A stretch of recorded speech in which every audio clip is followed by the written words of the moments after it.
મેષ રાશિના જાતકો માટે 2 જૂન 2026 તારીખ છે જ્યારે ગુરુ સ્વામીની મહાશક્તિ તમને ચોક્કસપણે એવો અનુભવ કરાવશે કે તમે રાજા હતા અને રાજા જ રહેશો. તમારા ભાગ્યના સ્વામી ગુરુ સ્વામી 13 વર્ષ પછી પોતાની ઉચ્ચ રાશિમાં પ્રવેશ કરવાના છે. અને ભાગ્યનો નિયમ છે કે મેષ સ્વામી સર્વોચ્ચ શક્તિનું ચિહ્ન છે. જ્યારે ગુરુ સ્વામી પોતાની ઉચ્ચ રાશિમાં પ્રવેશ કરે છે, જો તે કોઈપણ રાશિને શ્રેષ્ઠ પરિણામો આપે છે, તો મેષ તેમની વચ્ચે પ્રથમ રાશિ છે. તમારા ભાગ્યના સ્વામી તેની ઉચ્ચ સ્થિતિમાં છે.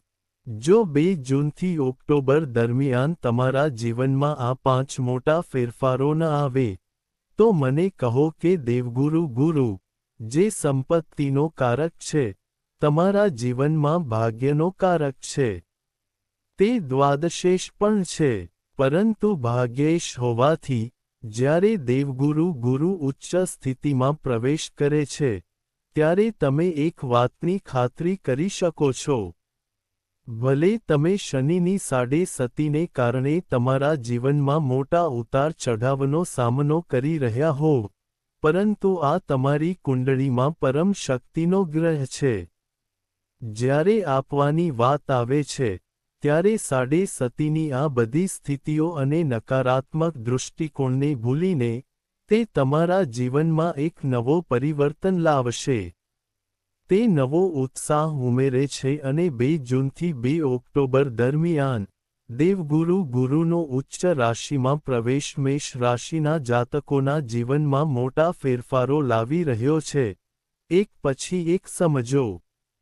પહેલી સ્થિતિમાં, 2 જૂને દેવગુરુ ગુરુ ઉચ્ચ રાશિમાં પ્રવેશ કરતાની સાથે જ, મેષ રાશિના જાતકોના જીવનમાં અચાનક એક મોટો ફેરફાર આવશે.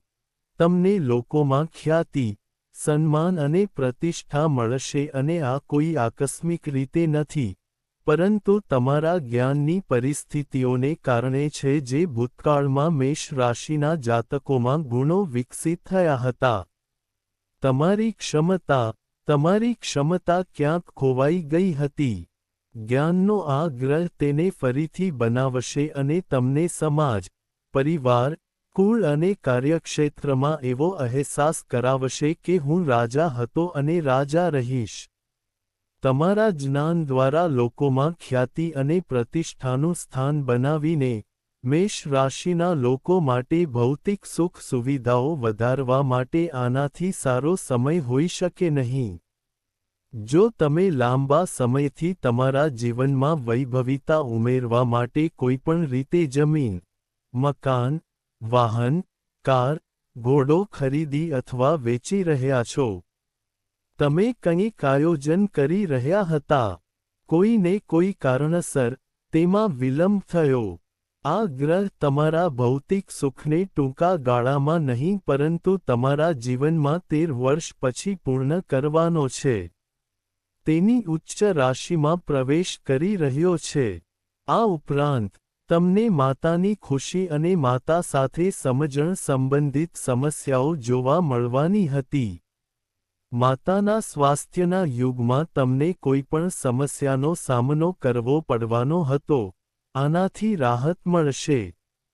જો તમને સ્વાસ્થ્યની દ્રષ્ટિએ કોઈ સમસ્યાનો સામનો કરવો પડી રહ્યો હોય, તો દેવગુરુ ગુરુ તમને આમાંથી પણ પુષ્ટિ આપશે. અમે પ્રદાન કરવાની જવાબદારી સ્વીકારીએ છીએ. દેવગુરુ ગુરુ જે તમારા ભાગ્ય સ્થાનના સ્વામી છે, તેમની પાસે 3 દ્રષ્ટિ છે. જ્યાં તેઓ બેસે છે ત્યાંથી તેઓ 5મા ભાવ, 7મા ભાવ અને 9મા ભાવને દ્રષ્ટિ આપે છે. સમજો કે તેમની ઉચ્ચ અમૃત દ્રષ્ટિ તમારા માટે કેવી રીતે કાર્ય કરશે. 12345 દેવગુરુ ગુરુની 5મી દ્રષ્ટિ તમારા 8મા ભાવ પર જશે. 8મા ભાવ પર દેવગુરુ ગુરુની દ્રષ્ટિ. તો પહેલા સમજો કે 8મું ભાવ શું છે? હું પહેલા તેને સકારાત્મક દ્રષ્ટિકોણથી શરૂ કરીશ. તેથી તે તમારા માટે ઉચ્ચ છે.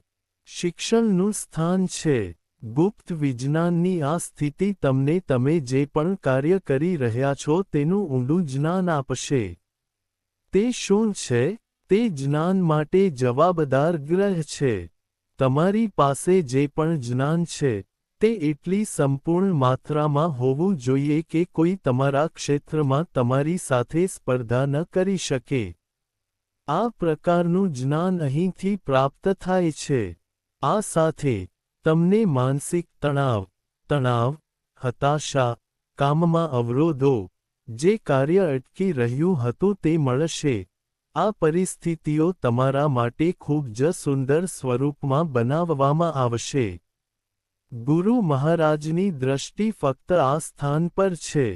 જ્ઞાન તમારા માટે છુપાયેલ સંપત્તિ મેળવવાની પરિસ્થિતિ બનાવે છે. આ વાતને ખૂબ કાળજીપૂર્વક સમજો. તમને દટાયેલો ખજાનો મળશે. તમને રસ્તા પર પડેલો પૈસા મળશે. ઘણા લોકો તમને આ કહેશે. અહીંથી દેવગુરુ ગુરુની સ્થિતિ તમારા માટે જ્ઞાન દ્વારા છુપાયેલ સંપત્તિ મેળવવાની પરિસ્થિતિ બનાવે છે અને તમારા ક્ષેત્રમાં સંપૂર્ણ નિપુણ બનવાની પરિસ્થિતિ બનાવી રહી છે. તેથી માનસિક તણાવ અને હતાશા તમારા કાર્યમાં અવરોધોને દૂર કરશે. તમે જે પણ ક્ષેત્રમાં કામ કરી રહ્યા છો તેમાં તમે જે પ્રયત્નો કરો છો તે તમને મદદ કરશે. તેઓ રોપવામાં આવશે. તેઓ સમાજ, પરિવાર, કુળ અને કાર્યક્ષેત્રમાં તમને ખ્યાતિ, સન્માન અને પ્રતિષ્ઠા અપાવવાની જવાબદારી લે છે. દેવગુરુ ગુરુ સાતમી દ્રષ્ટિ દ્વારા તમારા કર્મભાવને જોશે. અહીં કર્મ દ્રષ્ટિકોણની સ્થિતિ કેવી હશે?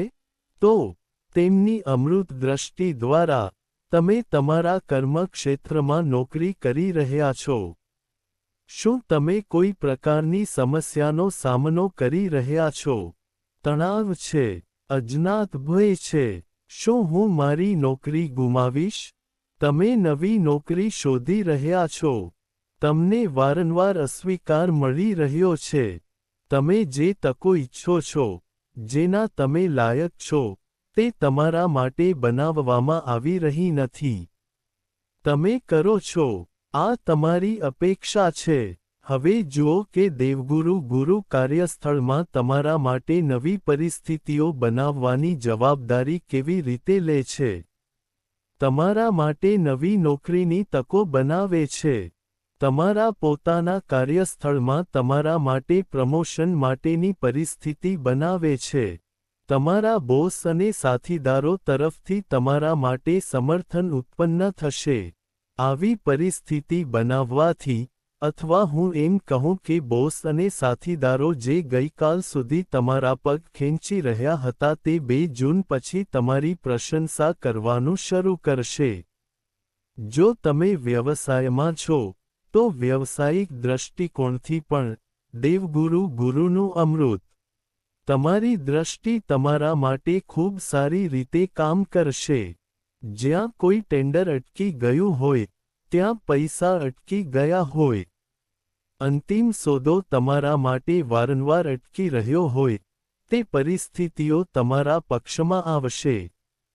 તમારે વ્યવસાયમાં ઝડપી પ્રગતિ તરફ આગળ વધવું જોઈએ. દેવગુરુ ગુરુ આ માટે એક મજબૂત કારક યોગ બનાવીને આપવાની જવાબદારી લાવી રહ્યા છે. અથવા તમે મેષ રાશિના વ્યક્તિ છો. હાલમાં તમારી પાસે નોકરી નથી.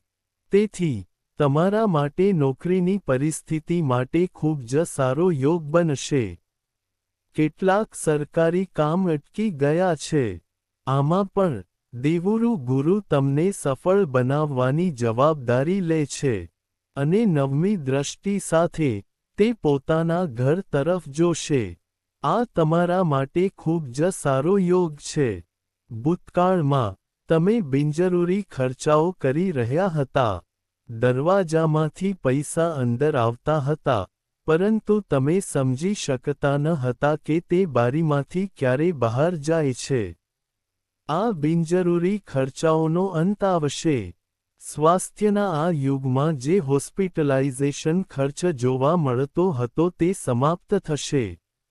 જો તમે વિદેશમાં સ્થાયી થવા માંગતા હો, તો જો તમે વિદેશમાં અથવા વર્તમાન સમયમાં તમારું શિક્ષણ મેળવવા માંગતા હો.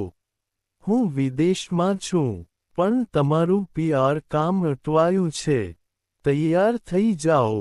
2 જૂન પછી, આ જ પરિસ્થિતિ તમને વિદેશથી ખૂબ સારા ફાયદાઓ લાવશે. તમે કોર્ટ કેસ, મુકદ્દમા જેવી પરિસ્થિતિનો સામનો કરી રહ્યા છો. ભગવાન ગુરુ તમને આમાંથી બહાર કાઢવાની જવાબદારી પણ લે છે. અને આ બધી પ્રવૃત્તિઓ પ્રાપ્ત કરવામાં તમને કોણ ટેકો આપશે? અહીં, ભગવાન ગુરુ તમારા ભાગ્યેશ છે. નસીબ તમને સંપૂર્ણ રીતે ટેકો આપશે. ધાર્મિક પ્રવૃત્તિઓમાં રસ વધશે. પિતાનું નામ તમારી સાથે રહેશે. સ્વાસ્થ્ય યોગમાં, પિતા સાથે સમજણ સંબંધિત જે સમસ્યાઓ દેખાઈ રહી હતી તે સમાપ્ત થશે. તમે વિદેશ યાત્રાની પરિસ્થિતિ પર વિચાર કરી રહ્યા છો અથવા વિદેશથી કોઈપણ પ્રકારની નિકાસ આયાત સંબંધિત કાર્ય કરી રહ્યા છો. આમાં પણ દેવગુરુ ગુરુ તમને 100% સફળતા આપશે. હવે ફરીથી હું મારા મુખ્ય મુદ્દા પર આવવા માંગુ છું જે દરેક વ્યક્તિનો પ્રશ્ન છે કે શું દેવગુરુ ગુરુ મેષ રાશિના બધા લોકો માટે સમાન પરિણામો આપશે? તો શાસ્ત્રો કહે છે કે આ શક્ય નથી. કેમ નહીં? કારણ કે તમે જે ગ્રહ પર આધાર રાખો છો, તમે જે ભવિષ્યવાણી સાંભળી રહ્યા છો તે તમારી કુંડળીમાં ગ્રહ કેવી રીતે રચાય છે, તે ચોક્કસ ગ્રહ તમારા માટે કેવા પરિણામો આપશે તેના પર નિર્ભર રહેશે.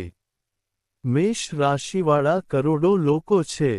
2 જૂન પછી, ઘણા લોકો ખૂબ જ ઝડપથી આગળ વધશે. તેઓ સફળતા પ્રાપ્ત કરશે. ઘણા લોકો એવા હશે જેમના જીવનમાં કંઈ થશે નહીં અને ઘણા લોકો એવા પણ હશે જેમની કુંડળીમાં દેવગુરુ ગુરુની સ્થિતિ સારી નથી. તેથી તેમને ઉચ્ચ રાશિમાં આવ્યા પછી પણ સમસ્યાઓ થતી રહેશે. આવું કેમ થાય છે? જ્યારે રાશિ 1 છે, ગુરુ મહારાજ કરોડો લોકોની સ્થિતિમાં છે. મેષ રાશિ દરેક રાશિમાં ઉચ્ચ સ્થાન મેળવવાની છે, ખરું ને? તો પછી આ પરિસ્થિતિ કેમ બદલાય છે? જે દિવસે તમે આ સમજશો, તે દિવસે તમે જ્યોતિષને વિજ્ઞાન તરીકે સમજશો. તે તમારા માટે અંધશ્રદ્ધા કે છેતરપિંડી નહીં બને. મને ખબર નથી કે લોકો તમને આ બધી ગણતરીઓ કેમ સમજાવતા નથી? પણ મારો ઉદ્દેશ્ય તમને સાબિત કરવાનો છે કે આ તે સર્વશક્તિમાન ગણિત છે જે આપણા ઋષિઓએ હજારો વર્ષોથી આપણને આપ્યું છે. ભૂતકાળમાં તમારી સાથે શું થયું અને કયા સંજોગોને કારણે વર્તમાનમાં શું થઈ રહ્યું છે તેનો આ પુરાવો છે. અત્યારે શું થઈ રહ્યું છે અને હવે શું થશે? આ એકમાત્ર જ્ઞાન છે જેના દ્વારા તમે જાણી શકો છો. પરંતુ તમને અધૂરી માહિતી આપવામાં આવી રહી છે કે તમે કરોડપતિ, ખરબોપતિ બનશો. દેવગુરુ ગુરુનું ઉન્નતિ થતાં જ, તે તમને તેમની પાસે જે કંઈ છે તે બધું આપી દેશે. અને જો આવું ન થાય, તો ક્યાંક અંધશ્રદ્ધાની સ્થિતિમાં, વ્યક્તિ ગણતરી કરવાનું શરૂ કરે છે કે આવું કંઈ થતું નથી. તેઓ બધા આવા વિડિયો બનાવી રહ્યા છે. આવું નથી. જેઓ સારી સ્થિતિ જાળવી રહ્યા છે, તેમના માટે આ પરિસ્થિતિ ચોક્કસપણે. હું તમને જે કહું છું તે સાચું પડશે. હવે તમે તમારી કુંડળીમાં કેવી રીતે તપાસશો કે 2 જૂન પછી દેવગુરુ ગુરુની સ્થિતિ તમારા માટે મોટો ફેરફાર લાવી રહી છે કે નહીં? તમારી કુંડળી હોવી જોઈએ. તેને ખોલો અને તમારી કુંડળીમાં આ ચાર્ટ દ્વારા હું તમને જે પરિસ્થિતિ જણાવી રહ્યો છું તે તપાસો. પહેલી પરિસ્થિતિમાં, સમજો કે આજે આપણે મેષ રાશિ વિશે વાત કરી રહ્યા છીએ. તો આપણે નંબર 1 પરથી ચાર્ટ બનાવ્યો છે.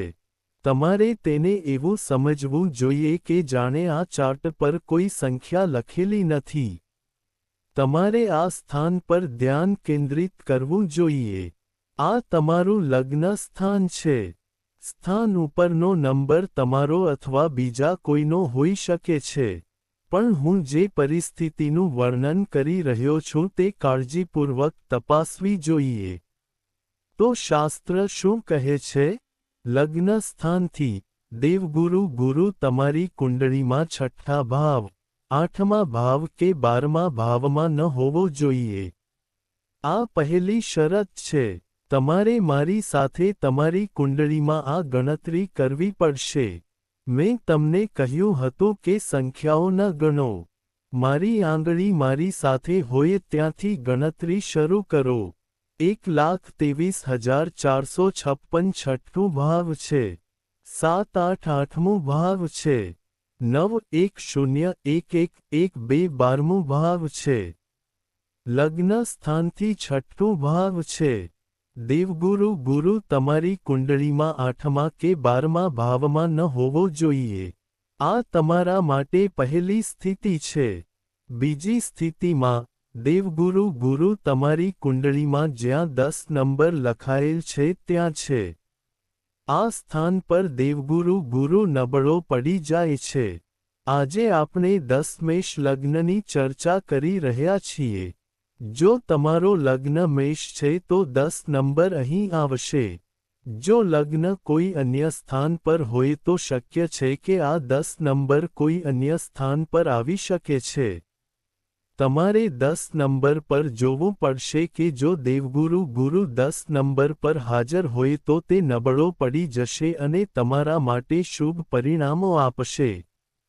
તેઓ આપી શકશે નહીં. જો દેવગુરુ ગુરુ 6ઠ્ઠા, 8મા કે 12મા ભાવમાં અને 10મા સ્થાનમાં મકર રાશિમાં હોય તો તે ઉચ્ચ થઈ શકે છે.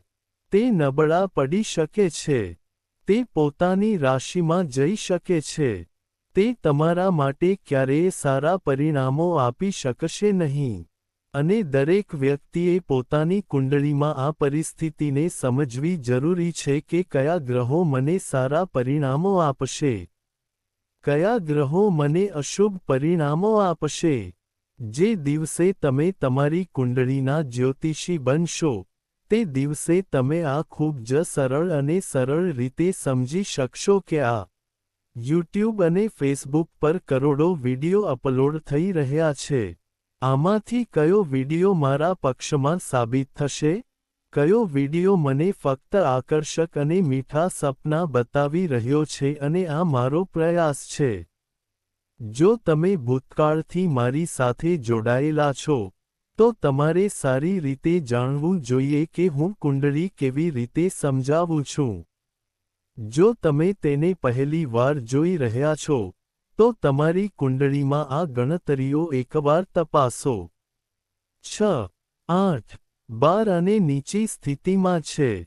ઉચ્ચ હોવા છતાં પણ તે તમને કોઈ પરિણામ આપશે નહીં. પરંતુ જો તે કોઈ જગ્યાએ નથી, તે સારા ઘરમાં હાજર છે, તે શક્તિથી બિરાજમાન છે. જો તમે મેં તમને કહેલા દરેક શબ્દને જોઈ શકતા નથી તો તમારે મને આવીને કહેવું જોઈએ. દેવગુરુ બૃહસ્પતિના સંપૂર્ણ પરિણામો જોવા માટે શું કરવું જોઈએ? દરરોજ ઓમ ગુરુવે નમઃ મંત્રની એક માળાનો જાપ કરવો તમારા માટે ખૂબ જ સારો છે.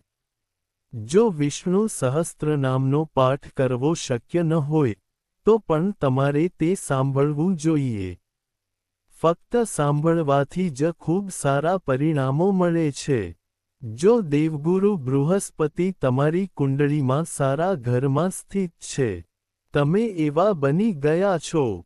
પોખરાજ પહેરવું એ તમારા કેક પર આઈસિંગ જેવું લાગશે. છતાં હું ભલામણ કરીશ કે તમારે કોઈ સારા વિદ્વાન પાસેથી તમારી કુંડળીનું વિશ્લેષણ કરાવ્યા પછી જ પોખરાજ પહેરવું જોઈએ. આ રીતે પોખરાજ ન પહેરો. બીજી પરિસ્થિતિમાં તમે તેને પહેરી શકો છો કે ન પણ પહેરો, પરંતુ જો તમે 6, 8, 12 અથવા નીચ સ્થિતિમાં હોવ તો ભૂલથી પણ પોખરાજ ન પહેરો. નહીં તો તમે તમારી જાતને પગમાં કુહાડી મારશો, કારણ કે ઘણા જ્યોતિષીઓ ફક્ત એટલું જ કહેતા જોવા મળે છે કે ગુરુના પાસા, ગુરુનો સમયગાળો, ગુરુનો ઉપકાળ, ગુરુનું સ્થાન, આ બધું હંમેશા મહત્વપૂર્ણ છે. તે શુભ પરિણામો આપે છે. પરંતુ જે લોકો લાંબા સમયથી મને અનુસરી રહ્યા છે અથવા મારા દ્વારા તેમની કુંડળીનું વિશ્લેષણ કરાવ્યું છે અને ગુરુ મહારાજ તમારી કુંડળીમાં 6, 8, 12 અથવા નીચ સ્થાન પર છે, કૃપા કરીને એકવાર કોમેન્ટ બોક્સમાં લખો કે આ ગુરુ મહારાજની સ્થિતિમાં તમે તમારા જીવનમાં કેટલા દુઃખોનો સામનો કર્યો છે. તમારા મનમાંથી આ માન્યતા દૂર કરો કે ગુરુ હંમેશા સારું કરશે અને શનિ હંમેશા ખરાબ કરશે. આવું નથી. બધા ગ્રહો તમારા માટે સારું કરે છે.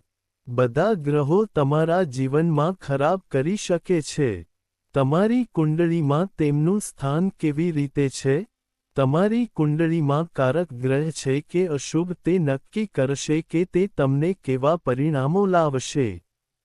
દેવતાઓના ગુરુ તમારી બધી ઈચ્છાઓ પૂર્ણ કરે. આ ઈચ્છા સાથે હું તમને વિદાય આપું છું. હું કાલે નવી માહિતી સાથે પાછો આવીશ.